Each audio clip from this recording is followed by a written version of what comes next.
Donc, bonjour à tous, bienvenue à ce webinaire organisé par Raymond Chabot, La vie après les subventions. Webinaire qu'on a organisé avec la collaboration de la Fédération canadienne de l'entreprise indépendante. Je me présente Guillaume Landry, je suis associé en redressement et insolvabilité chez Raymond Chabot et je vais animer ce webinaire pour vous. Deux petites choses, vous avez au bas de votre écran un bouton Q&A, donc vous pouvez y accéder et poser vos questions tout au long de la présentation. À la fin, dépendamment du temps qui va nous rester, on va prendre quelques minutes pour répondre aux questions qui semblent revenir le plus fréquemment.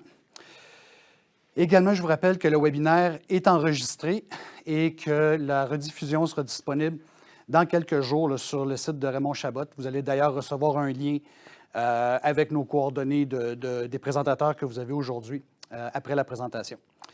Donc, comme je vous disais, le webinaire est organisé conjointement avec la FCEI, avec qui sont ici justement avec nous. Donc, vous avez François Vincent, qui est vice-président Québec, et sa collègue Marianne Chouinard, qui, elle, est chef d'équipe ressources aux entreprises. Donc, de leur côté, ils vont vous brosser un tableau de la situation économique actuelle, les mesures qui sont disponibles actuellement qui visent à soutenir les entreprises dans leur croissance et plus particulièrement au chapitre de la main-d'œuvre. Pour ma part, je vais vous présenter, je vais vous entretenir un peu de la situation charnière devant lesquelles les entreprises aujourd'hui se trouvent, donc coincées en sandwich entre une période de turbulence qui a duré 2 ans, 2 ans et demi, très importante, qui a donné des défis importants aux entrepreneurs, et un contexte économique qui se dessine à l'horizon, qui commence au cours des mois actuels, et qui vont aussi amener des défis importants pour les entrepreneurs. Et finalement, mon collègue Pascal Grob, qui est associé en fiscalité canadienne chez Raymond Chabot, qui est spécialisé en crédit d'impôt, notamment en recherche et développement, va traiter des différentes mesures et incitatifs fiscaux qui sont disponibles pour les entreprises. Donc, sans plus tarder, je laisse la parole à François et bon webinaire à tous. Merci beaucoup. Merci beaucoup. On est vraiment content de pouvoir être ici à ce webinaire. Vous avez sûrement entendu parler de la FCEI, surtout pendant la pandémie. On a été assez actifs et assez présents. C'est une organisation qui a été fondée en 1971 qui a comme mission de défendre les entrepreneurs au Québec et au Canada. On est la plus grosse organisation qui représente les PME au pays, avec 95 000 membres au pays, 20 000 au Québec, et on est dans tous les secteurs d'activité économique, dans toutes les régions. J'en ai parlé juste au début, on s'est fait voir pendant la pandémie, on a démontré aussi toute l'utilité d'une organisation qui défend la petite et la moyenne entreprise. Je vais donner un exemple. Quand le confinement est arrivé, le premier confinement, et que ça a été une crise majeure pour des entrepreneurs, une crise historique qu'on n'avait jamais vue dans 100 ans, on a toutes mis nos ressources pour défendre les entrepreneurs. On a fait des sondages, notamment un exemple, par semaine. On avait au-dessus de 10 000 répondants par semaine. On présentait les résultats aux fonctionnaires, au pays, dans les provinces, et aux responsables des cabinets politiques. On avait au-dessus de 100 participants par appel à chaque lundi sur nos sondages au début de la pandémie. Le mardi, on sortait public avec ces résultats-là et nos demandes. C'est ce qui a fait naître, qui a été à la source de la subvention salariale, de la subvention au loyer. On a été vraiment actifs durant la pandémie. Oui, puis même qu'on a ouvert nos lignes là, à toutes les entreprises pendant la pandémie pour pouvoir leur offrir du soutien, là, puis pour prendre aussi leur position sur l'état de la situation. C'est 78 000 appels qu'on a par année et même que les gouvernements réfèrent les entreprises à nous là, pour répondre à leurs questions. Donc, on va parler un peu de la pandémie, même si on parle de l'après. C'est quand même important de montrer qu'il y a encore une fragilité extrême des PME au Québec. Bon, les programmes ont vraiment joué le rôle d'un parachute pour les entrepreneurs qui ont été jetés en bas du vol de l'avion qu'on construisait en plein vol. On en parlait souvent durant la pandémie. Ça a vraiment sauvé énormément d'entreprises, puis on va le voir plus tard dans la présentation, sans donner du coup sur ce qui s'en vient. Mais il y a un endettement moyen de 110 000 par PME au Québec. puis elles sont encore sous leurs revenus normaux. Donc, tu sais, là, l'économie roule à plein régime, mais il y a encore des entreprises qui sont fragilisées, notamment par l'endettement qu'elles ont contribué à la pandémie. Oui, puis on est tous tannés de parler de la COVID, mais je pense que c'est important de rappeler qu'il existe encore là, du soutien financier pour les entreprises. Donc, au Québec, il reste encore le programme d'aide d'urgence pour les PME et le programme d'action concertée temporaire pour les entreprises qui, là, au début de la pandémie, donnait accès à une portion non remboursable pendant les fermetures d'entreprises. Maintenant, malheureusement, c'est totalement remboursable, mais si vous avez besoin d'argent pour la reprise de vos activités ou pour la saison estivale qui s'en vient, bien, ils sont disponibles pour vous. Il existe également de l'aide spécifique pour l'industrie touristique. Au fédéral, il y a encore le soutien pour les salaires et pour le loyer qu'on a appelé au tout début la subvention salariale d'urgence du Canada et la subvention d'urgence du Canada pour le loyer. Donc, il y a une date limite de 180 jours après la fin de la période pour en faire la demande. Donc, ces programmes-là n'existent plus malheureusement, mais ils ont été remplacés par le programme de relance pour le tourisme et l'accueil et le programme de relance pour les entreprises les plus durement touchées, qui sont une sorte d'extension des programmes qui existaient déjà avec quelques différences là, concernant l'admissibilité des entreprises. Donc, ce programme-là, toutes les périodes sont encore disponibles. La prochaine date limite pour la première période du PRTA et du PREPDT est le 19 mai 2022. Malheureusement, pour les dépenses là, qui seront faites au-delà du 7 mai 2022, on ne prévoit plus d'aide financière pour la COVID-19, du moins au fédéral. Maintenant, on va parler des prochains enjeux des PME au Québec. On a sondé nos membres au début de l'année. On a dit, bon, quels sont vos plus grands défis pour l'année 2022? On va parler des 3 premiers plus en profondeur. Puis après avoir franchi dans les 2 dernières années l'Everest, c'est 3 grosses montagnes qui doivent être franchies par les dirigeants de petites et moyennes entreprises au Québec. Le premier, qui rejoint 74 de nos membres, c'est l'augmentation des prix.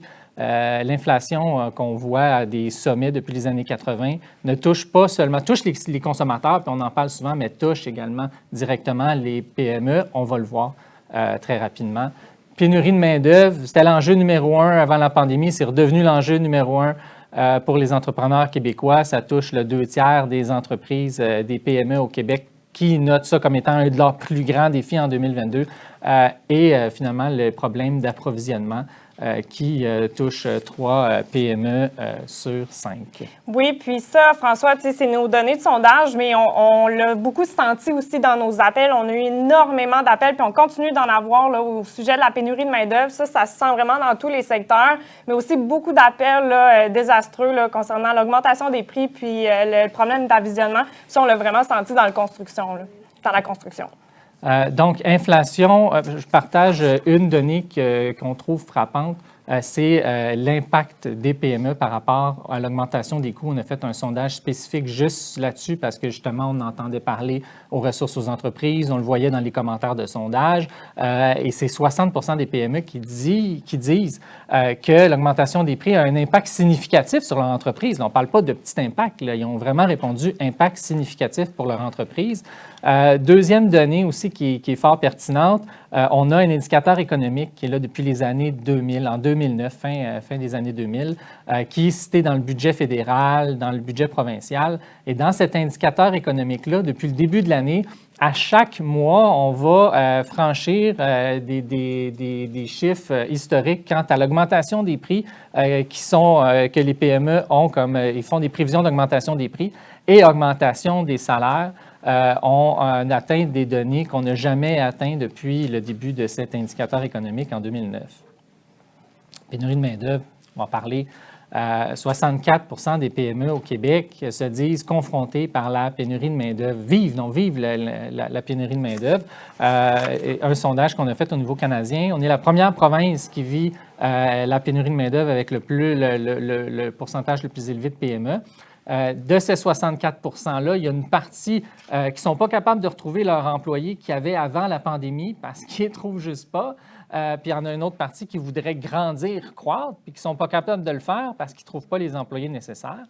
Autre élément intéressant, il y a 17 % qui n'ont pas besoin d'employés, mais qui vivent les impacts de la pénurie de main-d'œuvre, notamment au niveau de l'augmentation des salaires. Donc, on peut dire que c'est 81 % des PME au Québec qui vivent les conséquences de la pénurie de main-d'œuvre.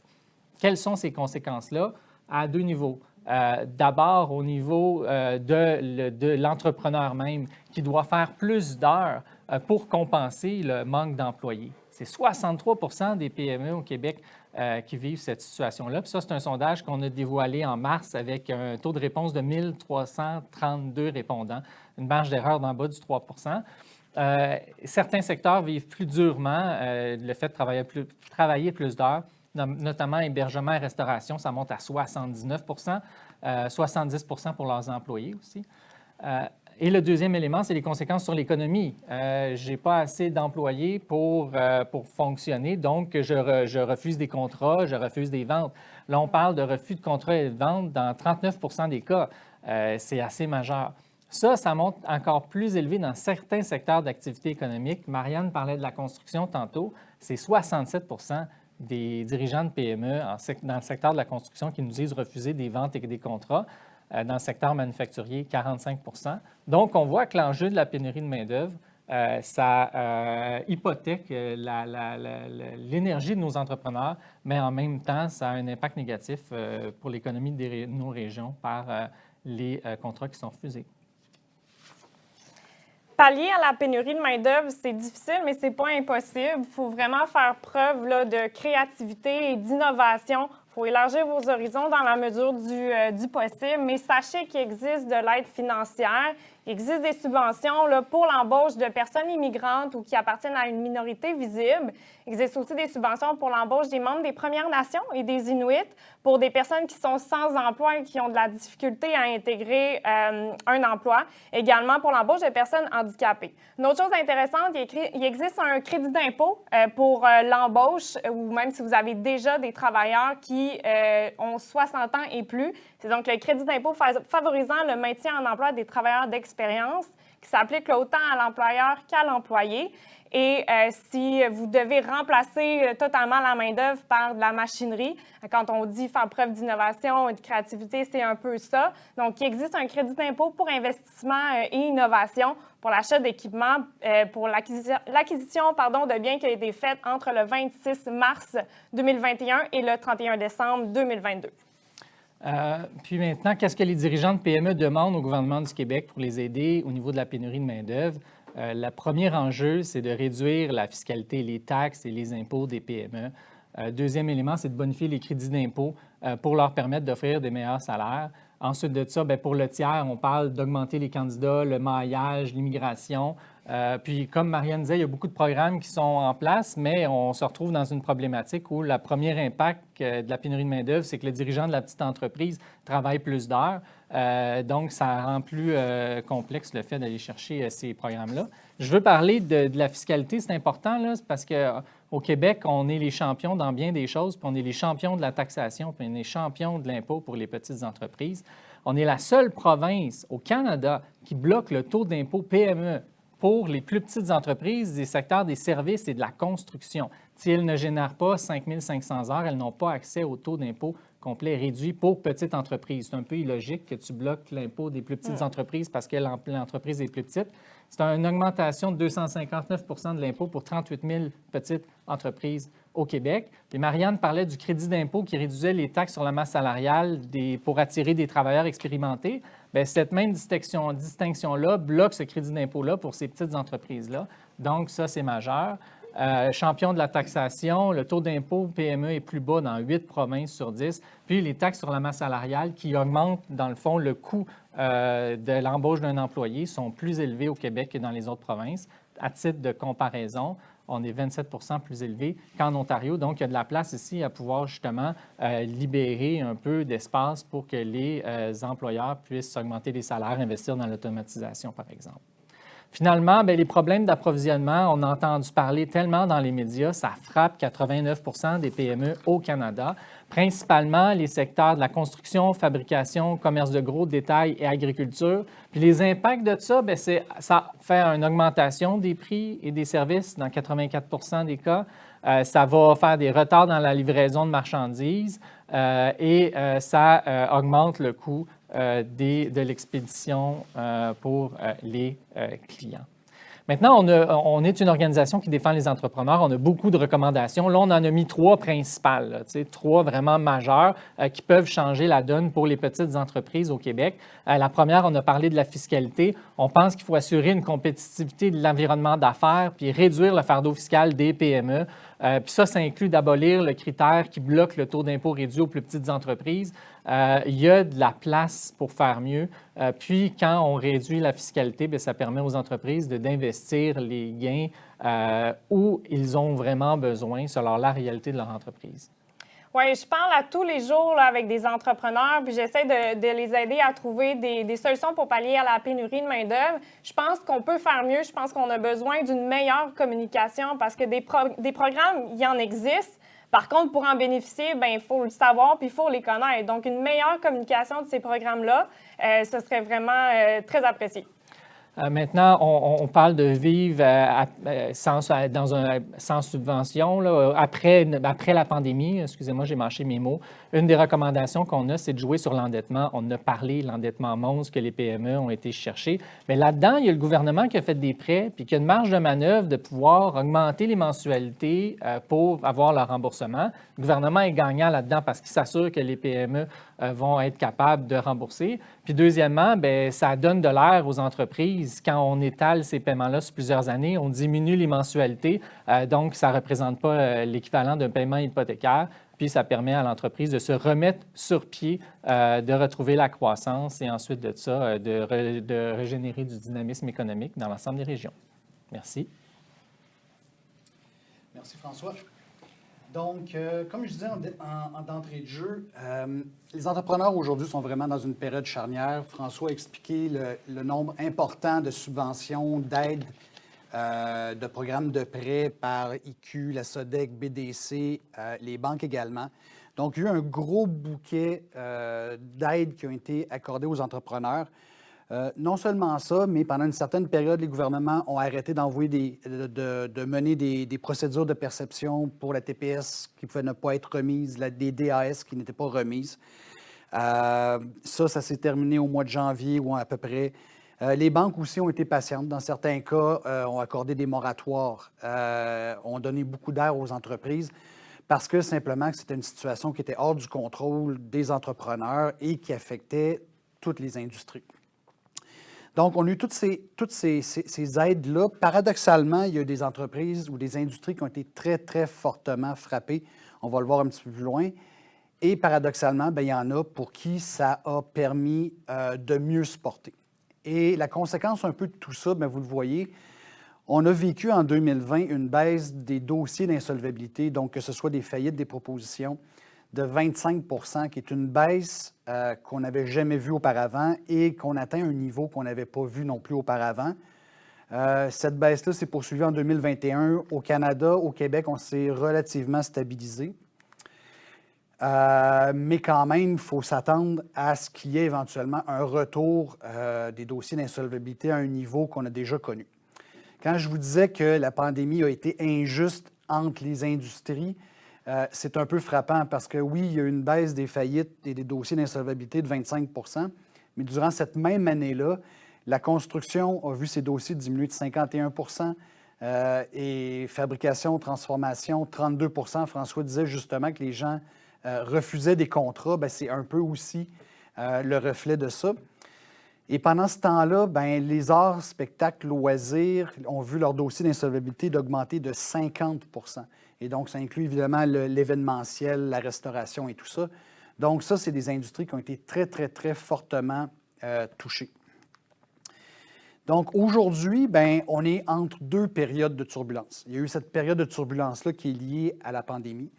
Et on a un nouveau contexte économique qui se dessine, qu'on avait commencé à voir venir au cours des derniers mois, mais qui se concrétise vraiment au cours des dernières semaines. On parle d'une augmentation des taux d'intérêt. La Banque du Canada vient de l'annoncer et ça va se produire également au cours des prochains mois. L'inflation qui a bondi à des niveaux qu'on n'avait pas vus depuis les années 90. La pénurie de main-d'œuvre, François en a parlé beaucoup. Effectivement, c'est problématique pour les entrepreneurs et les problèmes d'approvisionnement. Puis, pour bien faire, bien, la crise en Ukraine vient La guerre en Ukraine est venue là, accentuer encore plus ces problèmes-là. Ce qui fait qu'aujourd'hui, à mon avis, c'est le moment pour les entrepreneurs de faire une pause et de vraiment évaluer la vulnérabilité de son entreprise face à ces différents facteurs économiques-là qui s'en viennent. L'entreprise que vous avez gérée au cours des 2 dernières années ne se reproduira pas dans le futur. Et ce que vous avez connu même avant la pandémie de votre entreprise, ce n'est pas cette entreprise-là que vous allez gérer au cours des prochaines années. Donc, c'est vraiment important d'évaluer la vulnérabilité spécifique de votre entreprise à ces différents facteurs-là. Donc, c'est quoi le risque sur mon niveau de revenu? C'est quoi le risque sur mes marges brutes? Est-ce que je suis plus ou moins sujet à certaines volatilités parce qu'on offre des services ou des produits qui sont discrétionnaires pour les consommateurs? Donc, c'est vraiment le moment de dire, est-ce que moi, mon entreprise, ou à quoi est-ce qu'elle est vulnérable? Et cet exercice-là, on ne peut pas le faire across the board pour toutes les industries. Puis vous comprendrez qu'en construction, leurs principaux défis va certainement être la pénurie de main-d'œuvre et le coût d'approvisionnement. Si vous allez en tourisme, votre défi, ça va être peut-être plus de revoir les touristes revenir au niveau qu'on a déjà connu en 2018-2019. Donc, votre entreprise, elle est très, très, très spécifique à son industrie. Ce n'est pas de la même façon que chacune des industries va être frappée. Et donc, c'est le moment pour vous de faire cet état de situation-là. Et un exercice que vous devez faire, à notre avis, puis moi, dans ma pratique, c'est l'outil ou un des outils les plus importants qu'on va utiliser, c'est de faire des prévisions financières. Des prévisions financières, on ne fait pas des prévisions financières parce qu'on veut faire un bout de papier pour donner à notre banque, à nos partenaires financiers. C'est vraiment un outil de gestion qui va répondre à des questions et qui va vous amener à chercher des solutions. Donc, premièrement, c'est un exercice que toutes les entreprises, tout secteur confondu, taille confondue, devraient faire. Faites l'exercice, pas uniquement sur une année, tentez de le faire sur 2 ans ou 3 ans. La situation actuelle économique, elle risque de durer un certain temps. Donc, on va vouloir voir à quel point l'entreprise va être vulnérable à ce nouveau contexte-là. Les erreurs les plus fréquentes, la complaisance. On ne fait pas des prévisions financières pour que ce soit cute. On fait des prévisions financières parce qu'on veut avoir des réponses à certaines questions. Et l'autre erreur la plus fréquente, c'est de se focaliser sur la rentabilité plutôt que sur les liquidités. Ultimement, une entreprise qui fait des pertes année après année ou qui peut faire quelques pertes pendant quelques années, ce n'est pas ça qui va causer des problèmes financiers. Ce qui cause des problèmes financiers, ça va être l'accumulation de ce genre de pertes-là, mais ultimement, c'est le point de bascule où les liquidités ne sont plus disponibles. Donc, les prévisions financières, pour moi, doivent être, oui, axées sur la rentabilité, mais beaucoup regarder les liquidités. Puis, un exemple qui se présente fréquemment dans nos bureaux, qui sont extrêmes, mais en même temps qui se présentent vraiment chacune. Vous avez pour 2 entreprises qui ont exactement la même rentabilité ou qui ont, par exemple, 2 années de pertes identiques. Vous avez un entrepreneur qui a fait le choix, qui est un choix entrepreneurial tout à fait judicieux, de justifier d'utiliser l'effet de levier, donc d'avoir plus d'endettement à l'intérieur de son entreprise. Et vous avez l'autre qui est plus conservateur et qui, lui, a choisi, année après année, de garder les profits à l'intérieur de l'entreprise. Donc, pour une rentabilité identique, vous voyez qu'il y a une entreprise qui va être beaucoup plus vulnérable que l'autre. Et donc, c'est pour ça que le focus sur les liquidités est très important. Il y a plusieurs hypothèses avec lesquelles on va vouloir jouer et le premier exercice que vous avez fait par rapport à la vulnérabilité de votre entreprise, par rapport au taux d'inflation et tous ces éléments-là, on va être capable de jouer sur ces différentes hypothèses-là et vous allez voir après qu'est-ce qu'on en retire comme conclusion. Donc, on va jouer sur les volumes de vente. Est-ce que vos ventes vont augmenter, diminuer? Est-ce que les prix de vente vont changer? Les coûts d'approvisionnement. Qu'est-ce qui arrive si mon coût d'approvisionnement augmente de 5 %, de 10 %? Au niveau des salaires, est-ce que je ne vais pas devoir augmenter mes salaires, par exemple, de 5 % dans la prochaine année si je vais avoir les employés pour livrer le carnet de commandes que j'ai? Donc, il faut évaluer après ça les remboursements de dettes que vous allez devoir faire. Donc oui, c'est beau, vous pouvez présenter une rentabilité, mais avec cette rentabilité-là, est-ce qu'elle est suffisante pour rembourser les dettes? Donc, est-ce que ça va causer un problème de liquidité?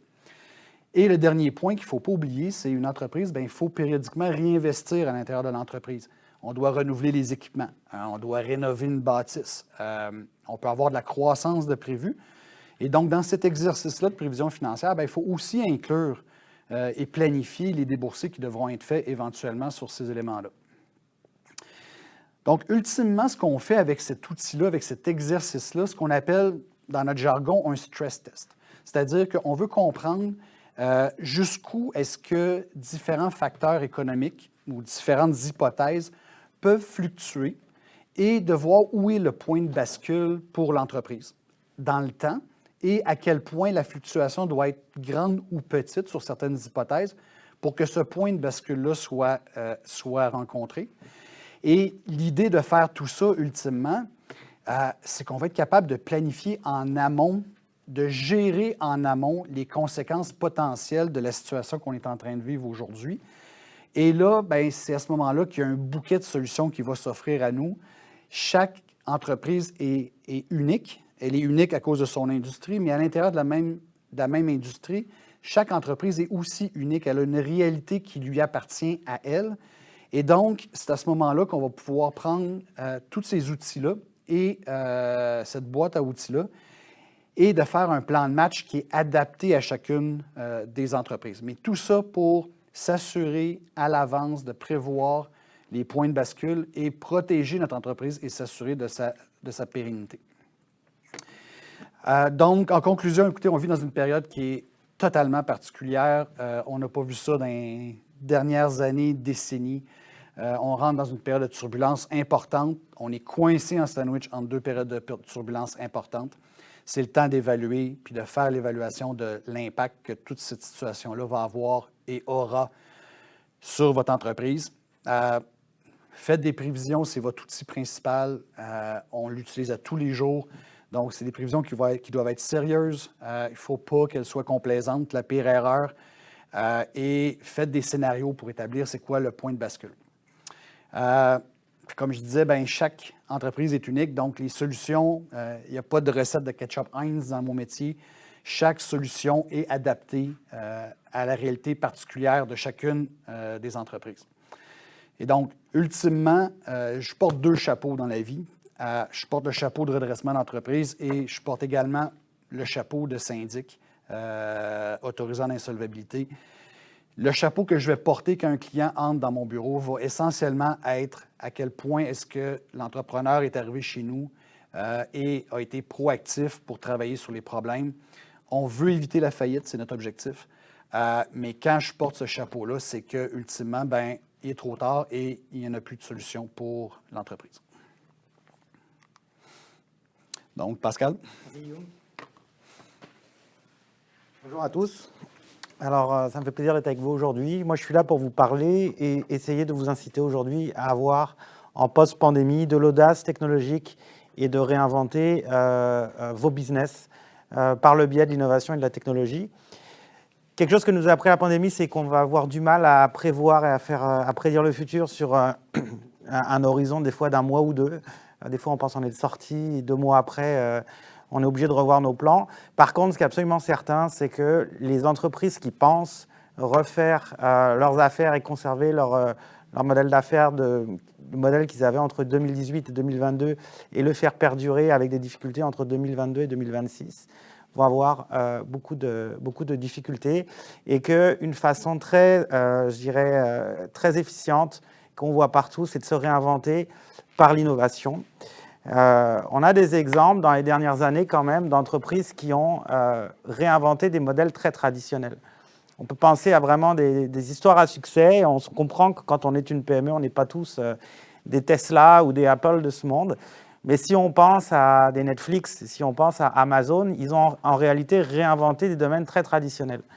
Netflix a réinventé l'idée de diffuser du contenu de divertissement à la maison. Amazon, c'est de la logistique d'entrepôt. Uber a réinventé le transport traditionnel qui était l'industrie du taxi. Donc les modèles d'affaires les domaines d'application étaient très traditionnels, mais qu'est-ce qui a fait leur succès? C'est la technologie. Il y a eu un pari technologique de ces entreprises-là pour réinventer le modèle, et il est difficile de dire aujourd'hui, même si peut-être que les derniers résultats de Netflix sont peut-être pas le meilleur argument au jour d'aujourd'hui, mais en général, on peut dire quand même que ça a été des paris qui ont été très gagnants. Mais ces entreprises-là ont eu de l'audace technologique à un moment donné. Oui, il y a eu des bons modèles d'affaires de pensée. Si on pense à Uber, par exemple, l'idée était fantastique de mutualiser les déplacements, mais c'était comment je mets la plateforme technologique en marche. Donc la technologie a permis de se réinventer et de repérenniser des industries traditionnelles pendant des années, sinon des décennies. Alors, le réflexe traditionnel quand je parle des entrepreneurs en disant il faut investir dans la technologie, se réinventer, embaucher des gens qualifiés, faire du développement, c'est oui, mais ça coûte cher. Ça coûte très cher. Alors, j'ai déjà du mal à y arriver là en post-pandémie. Comment est-ce que je vais financer ça? C'est plus une option. Il faut le faire. Et mon collègue tout à l'heure a dit, à juste titre, je suis obligé de lui donner raison, qu'on était les champions de la fiscalité dans la province de Québec au Canada. En réalité, c'est vrai sur les secteurs traditionnels. Mais sur les secteurs, les entreprises qui ont de l'audace technologique et qui investissent en innovation, si on combine les subventions et les crédits d'impôt, on peut avoir une fiscalité excessivement basse à la fin de l'année financière. C'est ça que je vais essayer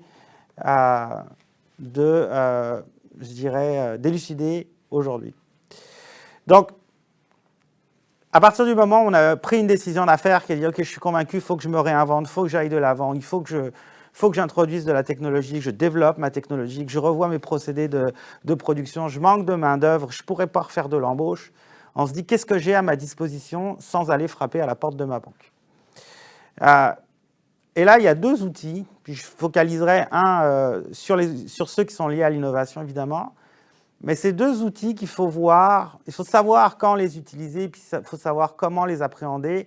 Des fois, on confond les termes, on confond les noms. Ils n'ont pas du tout le même objectif. Donc, j'espère qu'à la fin de ma présentation, vous saurez un petit peu mieux quand avoir le réflexe subvention et quand avoir le réflexe crédit d'impôt. Le réflexe subvention, c'est aller frapper à la porte d'un organisme subventionnaire avant de se lancer dans un projet. L'organisme, il va acheter ça avec vous avant. Il ne faut pas aller frapper et essayer d'aller chercher des subventions quand on est en développement continu et quand on est en cours de projet. Ça, c'est une idée, c'est une erreur importante de certains entrepreneurs. Donc, si vous avez un beau projet, que vous avez envie de vous lancer dedans et que vous aimeriez pouvoir être accompagné avec des subventions, allez présenter votre projet avant de le commencer à l'organisme subventionnaire. Donc, la subvention, c'est en amont, c'est un pari sur un projet qui va se dérouler dans le futur. Le crédit d'impôt, c'est différent, c'est l'inverse. Le crédit d'impôt, c'est on va regarder à la fin de l'année, qu'est-ce qu'on a réellement fait? On va regarder les faits, on va dire, j'ai développé, j'ai fait des choses, le projet s'est déroulé, j'ai fait des investissements. Est-ce que dans toutes les dépenses que j'ai faites, salariales, de matériel, d'investissement général, je ne peux pas aller baisser mon impôt par le biais de crédit?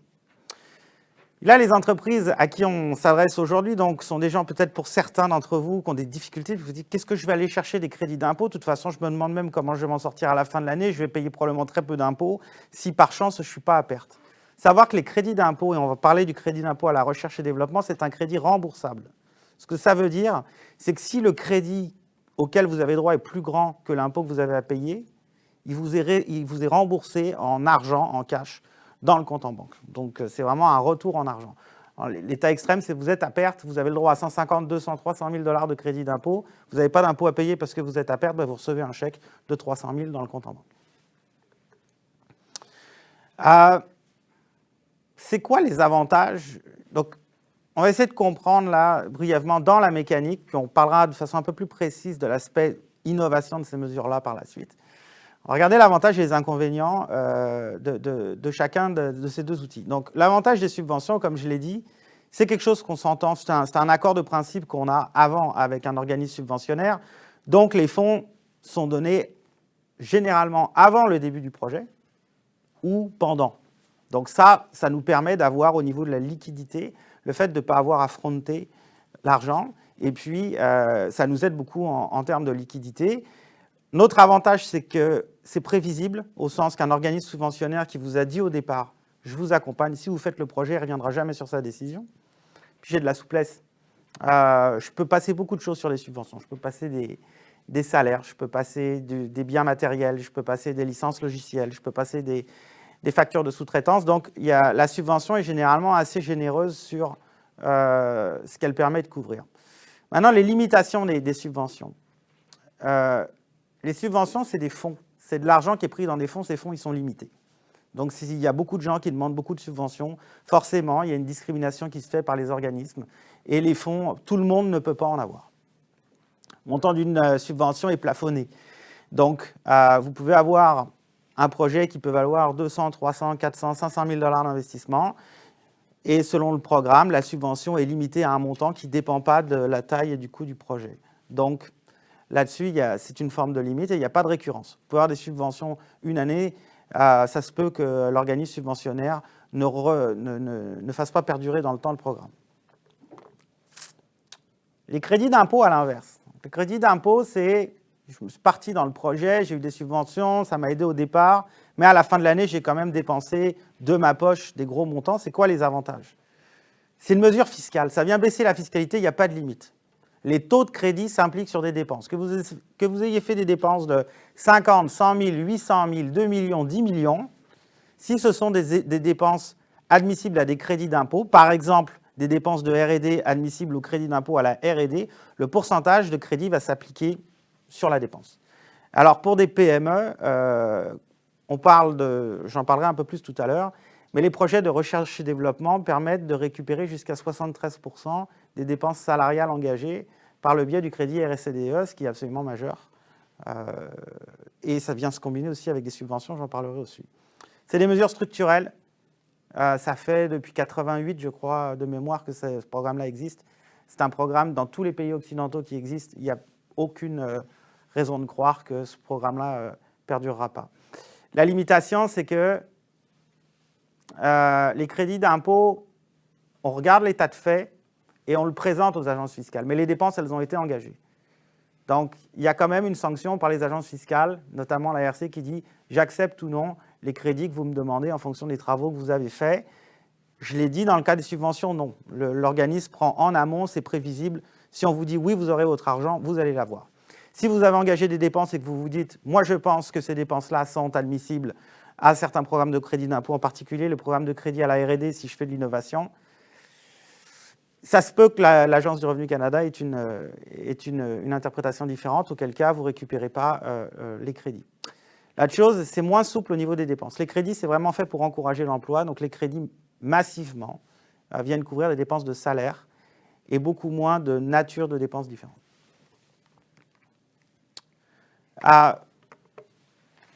Il y a beaucoup d'organismes subventionnaires sur les projets d'innovation. Je vais en parler de deux. Il y a le Conseil national, le CNRC, le Conseil national de la recherche du Canada, et il y a le ministère de l'innovation, de l'économie et de l'innovation, qui offrent des subventions pour justement venir financer vos projets d'innovation. Ils ont tous des critères différents. Si vous lisez les programmes, c'est long, c'est fastidieux. C'est aussi pour ça qu'on existe, pour vous aider. Mais ils ont tous des critères différents. Mais en fait, on va retrouver à peu près 5 trames qui sont toujours les mêmes dans à peu près toutes les demandes de subventions pour les projets d'innovation.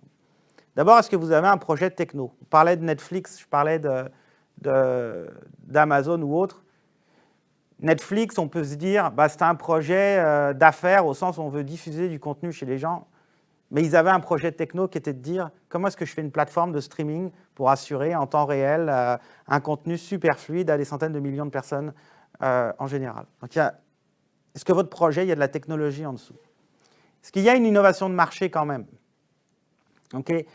Les organismes subventionnaires sont sensibles à l'innovation de marché. Okay.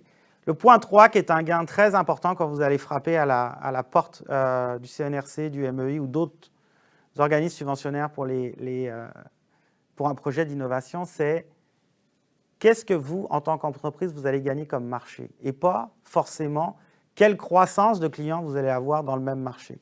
Est-ce que vous allez chercher d'autres types de clients? Est-ce que vous allez vous implanter à l'étranger, géographiquement ailleurs? Donc, où est-ce que vous allez aller comme entreprise avec votre projet? Idéalement, on aime bien démontrer qu'il y a des retombées économiques pour le Québec. Puis enfin, bien que je vous ai dit, et je l'ai dit, il faut aller frapper avant que le projet commence, ça prend quand même une planification technologique et financière du projet diligente pour aller frapper à la porte d'un organisme subventionnaire. Donc ça, c'est les éléments stratégiques pour vous, comme entrepreneur, si vous voulez partir des projets technologiques, être accompagné par les organismes gouvernementaux. Il faut essayer d'aller viser dans votre projet ces 5 critères-là. J'en ai parlé, je vais passer vite fait là-dessus. Quelles sont les dépenses remboursées? Je l'ai dit, les subventions, c'est large. Hein, c'est les salaires, la sous-traitance, les matériaux, des outils. Qui l'octroie? J'ai mis le CNRC qui est l'organisme le plus connu. J'ai parlé du MEI, il y en a d'autres. Donc, ça, ce sont des organismes auxquels vous pouvez aller frapper. Le crédit d'impôt, ça rembourse quoi? Le crédit d'impôt, c'est donc, j'ai fait des choses, puis dans tout le projet client ou le projet d'affaires que j'ai fait, il y a un moment donné, il a fallu que je m'arrache les cheveux. Je vous passe les détails, mais il y a s'arracher les cheveux dans une entreprise, à faire du développement, ça passe par la démonstration de 3 critères, qu'on appelle les critères d'incertitude technologique, d'investigation par expérimentation et d'avancement technologique. Donc, c'est vraiment la part des travaux qui coûtent très cher à l'entreprise, parce que c'est la part où je ne suis pas en développement de produit, je suis en développement de la technologie du produit. C'est celle où je ne sais pas combien de temps ça va prendre, c'est celle où j'ai besoin d'embaucher des gens qui sont très bons et donc qui coûtent très cher. Donc, le crédit va rembourser ça. Et il va rembourser ça, j'insiste, jusqu'à 73% des salaires des gens impliqués et jusqu'à 37% à peu près des sous-traitants et des matériaux consommés, des matériaux physiques. 73% sur des salaires, c'est massif. On peut bien dire qu'un data scientist pour faire de l'intelligence artificielle, ça coûte entre 150 et 200 000 en débutant. Mais s'il passe son temps à faire de la R&D, il faut comprendre qu'on récupère 73% de ce 150 ou de ce 200 000 là. Et donc peut-être qu'en réalité, au bilan, ça n'a pas le cost qu'on prévoyait. J'étais un petit peu plus vite dans mon explication que dans la présentation. Donc ici, je pourrais mettre à disposition des gens qui le demanderaient les taux de remboursement selon les tranches de dépenses. J'en ai parlé, 73% sur les salaires, 37,5% sur les coûts. Et puis, ça, c'est de la fiscalité. Hein, un crédit d'impôt, c'est une mesure fiscale, ce n'est pas un programme gouvernemental. Donc, qui est-ce qui octroie le crédit d'impôt? C'est la RC et Revenu Québec à l'expédition des rapports d'impôt à la fin de l'année. Et puis, généralement, les crédits sont octroyés dans les mois, dans 3 à 6 mois, la demande qui est faite après la fin de l'année financière. C'est pour ça que ce n'est pas forcément le meilleur outil quand on a un problème de liquidité. C'est plus un outil pour venir chercher par après, avoir un retour sur investissement. Important, on parle, quand on va chercher, les projets d'innovation et de développement technologique coûtent très cher. On parle au minimum de centaines de milliers de dollars d'investissement. Les crédits d'impôt et les subventions vont se compter aussi en centaines de milliers de dollars, si ce n'est en millions. Alors, ça prend un minimum de documentation et de structure dans une entreprise pour aller frapper à la porte des agences fiscales ou bien des organismes subventionnaires. La grande question, c'est est-ce qu'on peut combiner les deux? Parce que sur la même dépense, on peut avoir, sur le même projet, avec les mêmes dépenses, est-ce qu'on peut avoir des subventions et des crédits d'impôt? La réponse est oui. Puis, il y a plein de stratégies fiscales pour être capable d'optimiser, de minimiser l'impact de l'un sur l'autre. Puis, je le mettrai dans la slide de subvention, la majorité des clients qu'on accompagne dans leurs grands projets d'innovation technologique, on va récupérer en combinant les subventions et les crédits d'impôt à peu près 80 cents dans la pièce. Donc, indépendamment, je dirais, quasiment du montant du projet. Donc, ça peut être absolument massif. Et c'est pour ça qu'on dit l'innovation, faire de l'innovation, ça coûte cher. Tendons 2 minutes. Il y a un écosystème de mesures qui est fait pour inciter les gens à avoir de l'audace technologique. C'est vraiment fait pour ça. Donc, il faut simplement savoir comment jongler avec ces 2 outils. Donc, en conclusion, je l'ai dit, subvention plus crédit d'impôt, ça peut aller permettre de chercher jusqu'à 80% des dépenses d'un projet d'innovation technologique. Important, c'est les subventions, c'est avant le projet. Les crédits d'impôt, c'est à la fin de l'année fiscale dans laquelle on a travaillé sur le projet. Et puis, c'est important de faire une optimisation entre les deux. Puis, pour faire cette optimisation-là, ça prend même en amont une planification stratégique et fiscale. Et ça, c'est vraiment capital. Donc, c'était, je dirais, moi, je vous encourage à vous réinventer d'un point de vue technologique, puis il y a vraiment un écosystème financier pour vous aider dans ce sens-là. Guillaume? Merci, Pascal. Donc, ça complète les présentations pour aujourd'hui. On a encore un peu de temps pour quelques questions. Donc, pour nos amis de la FCEI, est-ce que les actions du gouvernement en matière de pénurie de main-d'œuvre sont suffisantes à votre avis? Bien, je dirais que le gouvernement du Québec agit beaucoup. Il en fait beaucoup. Mais il faut faire mieux. Je pense qu'il faut faire mieux à 3 niveaux. D'abord, au niveau de l'accès. Il y a une problématique pour les plus petites entreprises. Puis j'avais parlé de la spirale infernale, c'est-à-dire je suis dirigeant d'entreprise, je travaille plus d'heures, j'ai moins le temps de faire ça. Et la moitié des entreprises au Québec ont moins de 5 employés. Fait qu'ils perdent un employé ou ils en ont besoin d'un. On parle de 20% de la force de production au plus pour l'entreprise. Puis le coût de la paperasserie est inversement proportionnel à la grandeur de l'entreprise. Donc, on peut avoir les plus grands, les plus beaux programmes, mais si on n'est pas capable de rejoindre l'entreprise pour qu'elle y ait accès, bien, elle ne bénéficiera pas de ces avantages fiscaux-là ou des programmes, comme tu disais, que la fiscalité devient avantageuse. Ça, c'est un. Deuxièmement, il y a eu l'opération main-d'œuvre qui a été faite par le gouvernement du Québec, des investissements importants, mais on semble faire plus pour certains secteurs. Il y a des avantages même pour la fonction publique ou pour des secteurs stratégiques pour le gouvernement du Québec. Maintenant, nous, ce qu'on voit dans nos résultats de sondage, puis ce qu'on entend des membres qui nous appellent, c'est qu'ils vivent la pénurie de main-d'œuvre. Ils doivent vendre des camions parce qu'ils ne sont pas capables de faire assez de livraison. Ils doivent dire non à des projets d'entreprise. Donc, il faut faire autant pour tous les secteurs, peu importe le secteur, peu importe la grandeur. Puis ça, je vais finir là-dessus. Là. Comment on peut dire qu'on agit pour les entreprises quand on bloque l'accès à des crédits d'impôt parce que l'entreprise est trop petite? Puis que un des premiers impacts de la pénurie de main-d'œuvre, c'est d'augmenter les salaires. Fait qu'on crée une difficulté encore plus grande aux plus petites entreprises, aux entreprises en démarrage, des secteurs des services et de la construction, de tirer leur épingle du jeu. Finalement, je pense qu'il va falloir parler d'immigration, parce qu'à un moment donné, pour avoir des candidats, il faut commencer à augmenter les seuils d'immigration. C'est peut-être le meilleur moment où on peut le faire parce qu'une immigration réussie, c'est un immigrant qui peut rentrer en emploi dans le secteur qui lui plaît puis contribuer à la société. Il y en a plein de postes disponibles actuellement. Donc, en tant que société, je pense que ça sera important de s'ouvrir à ça pour justement le bénéfice des entreprises, mais de la société dans son ensemble. Merci. Une autre question. Est-ce que la faillite est la seule option pour une entreprise qui n'est pas en bonne santé financière? La réponse, elle est facile, c'est clairement.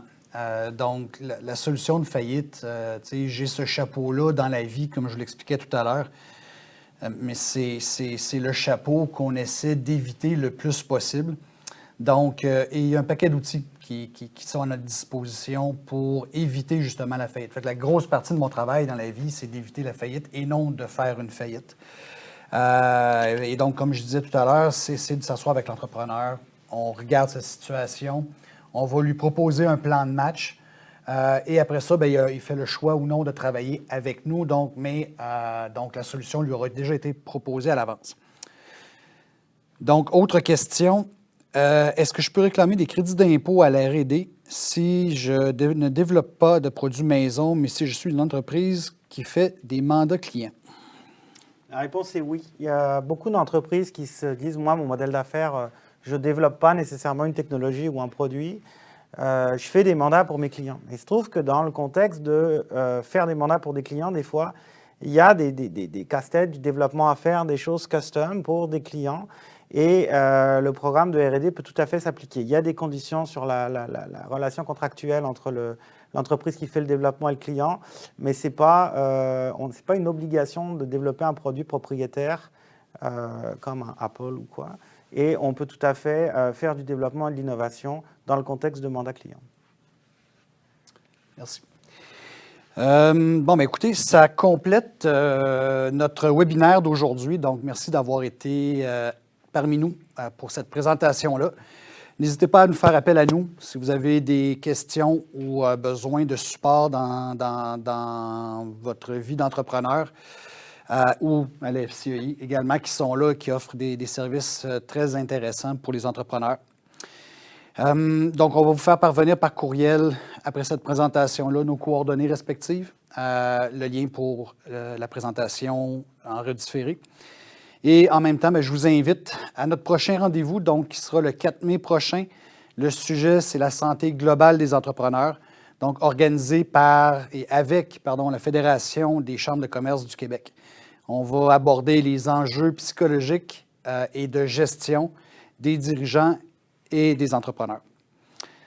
Donc, ça complète pour aujourd'hui. Merci beaucoup d'avoir participé à ce webinaire. Bonne journée.